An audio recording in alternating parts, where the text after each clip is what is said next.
Kira-kira ada ndak setan di tengah-tengah kita? Deh, nah masjid ini orang ceramah, ada setan? Ada, setannya berupa handphone. Itu ibu-ibu dede siaran langsung tengi. Kau tahu dia mau dilihat gelangnya, kasih begini garing gini. Talekang. Salatullah salamullah ala yasin. Alhamdulillah, terima kasih. Itu bukan keras, itu namanya syahdu. Suara begitu yang kasih nafsu kita laki-laki. Makanya ibu, kalau nak telepon ke tetanggamu jangan kasih syahdu suaramu. Telepon suaminya orang mendayu-dayu. Assalamualaikum ibu. Waalaikumsalam. Lagi di mana ibu? Di rumah aja pak. Ngapain? Baring-baring. Gimana orang ndak nafsu sama kamu? Coba kalau ditelepon ibu, tegas. Assalamualaikum ibu. Waalaikumsalam. Lagi di mana ibu? Di rumah. Apa bikin? Apa tanya-tanya? Berhenti makin nak telepon itu besok deh.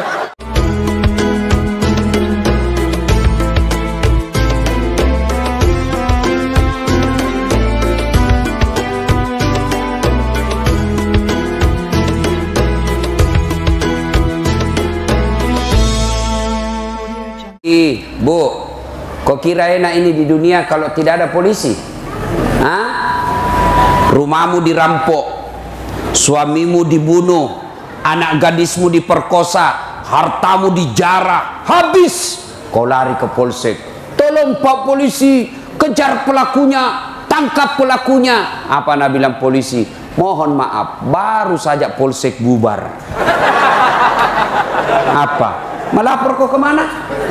Anak muda, motormu dirampok, motormu dicuri. Siapa kau cari? Pak Imam.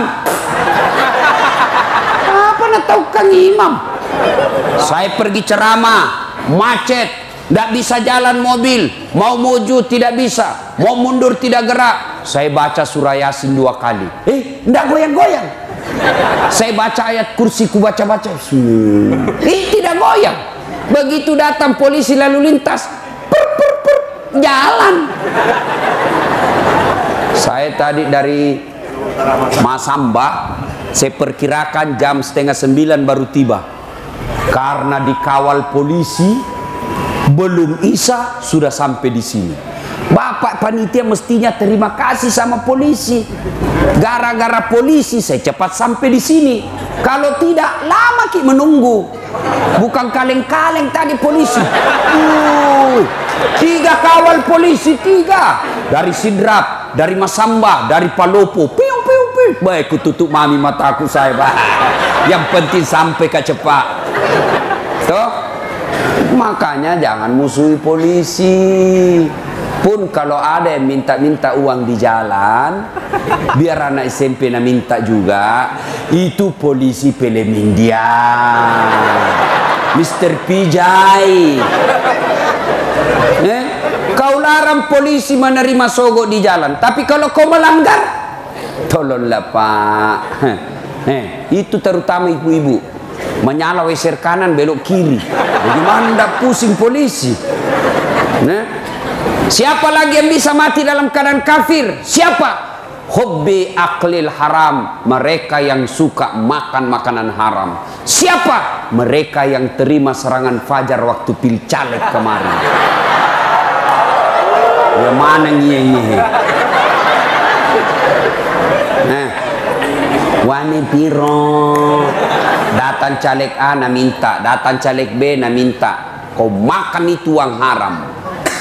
Ini pilkades dekat lagi. Jangan sampai hanya gara-gara pemilihan kepala desa kalian sogok menyogok, bertengkar bertetangga. Nah apa itu pilihan calon kepala desa, coblos saja selesai. Termasuk anggota DPR yang terpilih gara-gara menyogok, selama 5 tahun dia makan gajinya, selama itu dia makan uang haram.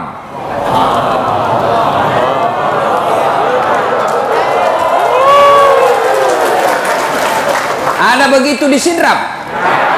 Ada? Kau salah, kenapa kau pilih dongok?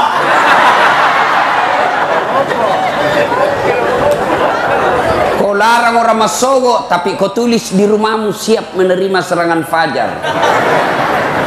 Begitu ditanya kenapa begitu, dia bilang keras kehidupan Ustaz.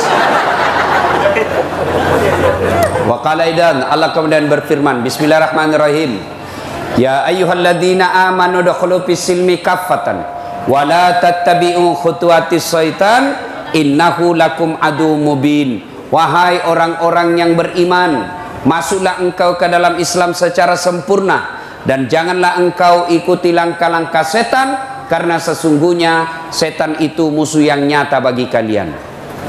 Musuh kalian bukan polisi, musuh kalian bukan ulama, musuh kalian bukan pemerintah, musuh kalian adalah setan, yang mana setan itu musuh yang nyata bagi kalian. Kira-kira ada ndak setan di tengah-tengah kita? Deh, nah masjid ini orang ceramah, ada setan? Ada, setannya berupa handphone. Itu ibu-ibu dede siaran langsung tengi.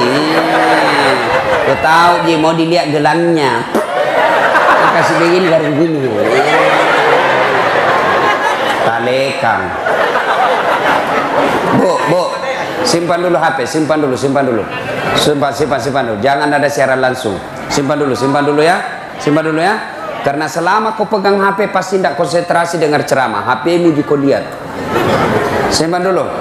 Ibu-ibu yang pegang handphone selama saya ceramah, saya doakan suaminya kawin lagi.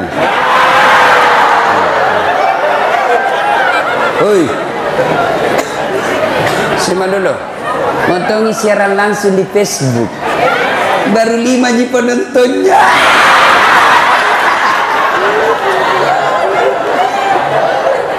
Simpan dulu Pak, simpan dulu ya. Ini ada ibu-ibu di Makassar, setiap saya ceramah boleh ikuti. Saya lagi ceramah membelakangi, langsung mas selfie.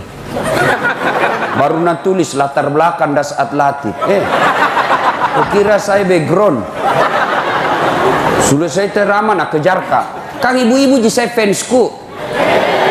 Tapi ibu-ibu yang sudah muka sakaratil maut. Saya mau ajak kita bersalawat. Bisa? Bisa. Nah, kita tanding dulu. Mana lebih kencang suaranya ibu-ibu dengan bapak-bapak? Bisa? Bisa. Nah, ibu dulu, bapak-bapak diam. Yang merasa jenis kelamin laki-laki diam. Nah, ibu-ibu dulu. Yang di atas, yang di bawah, di belakang, ya, di luar. Ayo bareng-bareng. Ikuti saya. Salatu salamullah ala toha lillah. Salatullah salamullah ala yasin. Alhamdulillah, terima kasih. Itu bukan keras, itu namanya syahdu. Suara begitu yang kasih nafsu kita laki-laki. Makanya ibu, kalau nak telepon ke tetanggamu jangan kasih syahdu suaramu. Telepon suaminya orang mendayu-dayu. Assalamualaikum ibu. Waalaikumsalam. Lagi di mana ibu? Di rumah aja pak. Ngapain? Baring-baring. Gimana orang ndak nafsu sama kamu? Coba kalau ditelepon ibu tegas. Assalamualaikum ibu. Waalaikumsalam. Lagi di mana ibu? Di rumah. Apa bikin? Apa tanya? Berhenti mah nak telepon itu besok deh. Kala-kala Satpol PP. Ini Waalaikumsalam. Caleda.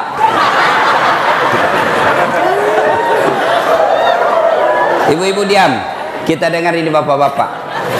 Ayo dedek, ini remaja nih. Ayo, kau sebut nama Nabi Muhammad sallallahu alaihi wasallam. Insyaallah salawatmu sampai kepada Rasulullah Muhammad sallallahu alaihi wasallam.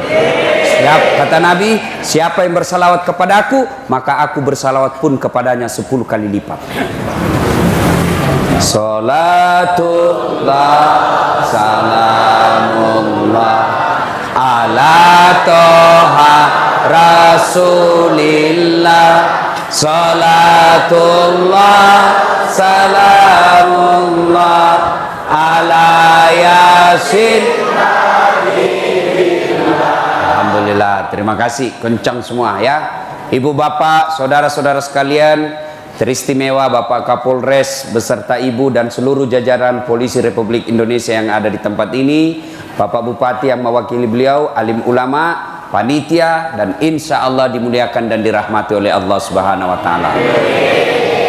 Saya mau tanya dulu, siapa yang tahu nomor punggungnya Maradona? Nomor berapa? 10. Siapa yang tahu nomor punggungnya Ronaldo? Berapa? 7. Siapa yang tahu nomor punggungnya Lionel Messi? 10. Siapa? Ya anak dulu tahu. Siapa yang tahu nomor punggungnya Neymar? 11. Sekarang siapa yang tahu anak bungsunya Nabi? Coba kok saya kasih ke hadiah. Nah, siapa? Saya kasih hadiah. Siapa? Nah, siapa yang tahu? Nah, sini kok, cepat kok. Sini saya kasih ke hadiah. Cepat, lari. Oh. Nah, ya. Nah, sini. Tapi sebelum kau jawab ada passwordnya. Siapa namanya bapaknya Kapolres? Siapa? Anak muda, lain kali kalau ditahu kau begitu jangan kau langsung patah semangat, jawab kau saja sembarang, bilang kau ke Abdurrahman karena belum tahu, ini belum tahu juga. Nah, siapa? Itu mau tadi. Siapa namanya anak bungsunya Nabi? Fatimah. Aduh, Pak Kasiri Kak. Siapa? Fatimah. Cocok misalana.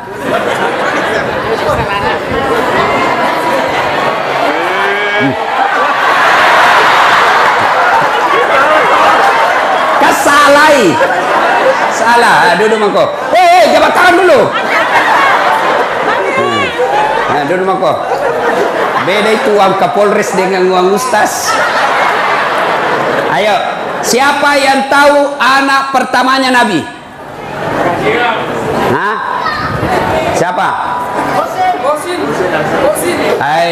Banyak yang tahu.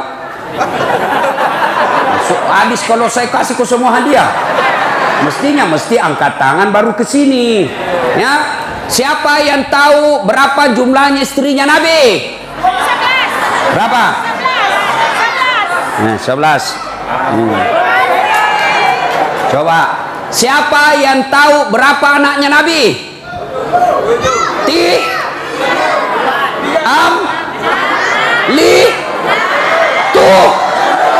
Bingung mako dongo. Nah, 7. Anak pertamanya Nabi namanya Qasim. Anak bungsunya namanya Ibrahim. Usia 11 bulan dia meninggal. Sudah tahu? Tahu? Sudah tahu? Siapa nama istri pertamanya Nabi? Siapa? Khadijah. Berapa tahun Nabi menikah dengan Khadijah? 25 tahun. Berapa tahun usianya Khadijah waktu itu? Apa sih 20? 40. Ayo, semua istri Nabi 11, tapi hanya 2 yang memberi Nabi anak, yaitu Khadijah dengan istri terakhirnya. Nah, ini nih gunanya maulid. Kau tahu sejarahnya Nabi. Sudah kau tahu, kasih masuk dulu ini.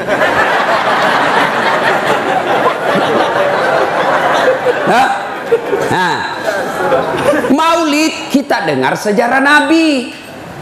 Tujuannya apa? Supaya kita bisa contoh. Dari Sabang sampai Merauke, saya ceramah tadi malam dari Bitung. Besok saya Kolaka, lanjut lagi ke Papua, lanjut lagi ke Jakarta. Dari Sabang sampai Merauke. Tujuannya sama. Dengan hikmah maulid, kita mencontoh Nabi dalam kehidupan sehari-hari. Laqad kana lakum uswatun hasanah. Kita contoh Nabi. Tapi bagaimana kau mau mencontoh Nabi kalau sejarahnya Nabi kau tidak tahu? Bagaimana kita mau contoh Nabi tidur? Kita tidak tahu bagaimana caranya Nabi tidur. Bagaimana kita mau contoh Nabi kencing kalau kita tidak tahu bagaimana Rasulullah kencing? Dan kita bisa tahu sejarah Nabi itu, contoh Nabi itu kalau kita baca. Tidak bisa dibaca Ustaz, maka kita dengar tausiahnya, caranya inilah maulid. Maka adik-adik sekalian yang kalian tidak mau maulid silahkan, tapi jangan kau tuduh saudaramu sesama muslim, sama nabimu, sama kiblatmu, sama Ka'bahmu, sama sahadatmu, gara-gara maulid kau bilangi orang sesat. Kau tidak mau maulid, tidak usah. Jangan kau tuduh orang yang maulid sesat. Kau tidak mau Isra Mi'raj, silahkan. Kami pun tidak memaksamu, tapi jangan kau tuduh kami sesat. Sakitnya tuh di sini. Ayo. Ini ada anak-anak baru belajar agama 2 bulan, itu pun melalui YouTube. Kayak dia misalnya masuk surga, kayak dia saja panitia hari kiamat. Nenekmu punya surga, saya nama maki-maki. Apa kau Ustaz cerita-cerita sunnah baru kau tidak pelihara sunnah? Kenapa kau tuduh saya tidak pelihara sunnah? Buktinya kau tidak pakai janggot. Mau di apa kau tidak mau tumbuh?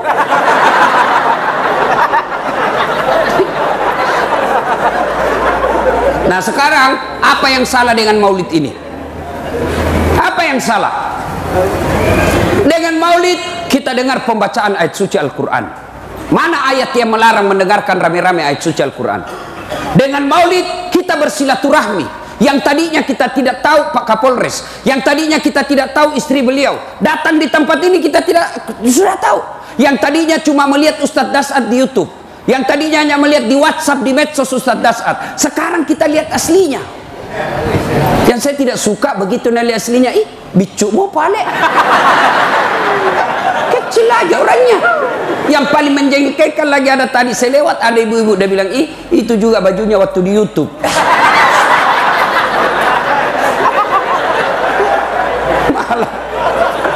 Malah ada tadi dan cumi pipiku. Kok kira saya anak-anak? Coba, apa yang salah? Dengan maulid kita ada untuk bersedekah. Mana ada agama melarang sedekah? Coba bayangkan tadi, ada yang menyumbang telur, ada yang menyumbang teh botol, ada yang menyumbang ketan. Mana ada yang melarang agama kita bersedekah? Adapun ini Nabi bekerja untuk kita, lalu tidak ada yang tahu keluarganya Nabi, pasti perasaannya, begininya paling ini kasihan umatku, lebih nak tahu Lionel Messi daripada anakku. Ini gunanya maulid. Kalian datang dengar kisah Nabi, sudah itu contoh. Dulu ibu kita ajar kita, kecil masih kita, nah jangan kau kencing berdiri, karena sunnahnya kencing duduk. Nah kalau kau makan jangan pakai tangan kiri, karena Nabi pakai tangan kanan. Nah kalau kau tidur jangan kau tendang kiblat, hadap kau kiblat, karena itu sunnah. Itu dulu. Masih kecil kita sudah sejarah Nabi kita sudah tahu. Lagu pada zaman dahulu, pada zaman jahiliyah, lahirlah seorang nabi yang terakhir. Siapa namanya? Ibunya? Bapaknya? Di mana tinggal? Terus diangkat menjadi rasul. Siapa yang angkat? Allah itu siapa? Nah, itu lagunya kita tahu karena ibu tak dulu ajar kita lagu begitu. Iya toh? Ditahu dari lagu itu kita tahu siapa nabi terakhir. Kita tahu apa tugasnya. Kita tahu siapa bapaknya, kita tahu siapa ibunya, kita tahu di mana tinggal, kita tahu siapa Allah, pencipta alam semesta. Itu dari lagu. Sekarang lagunya ibu-ibu apa? Yo ayo, yo ayo, yo ayo, yo ayo, yo. Beleng-beleng.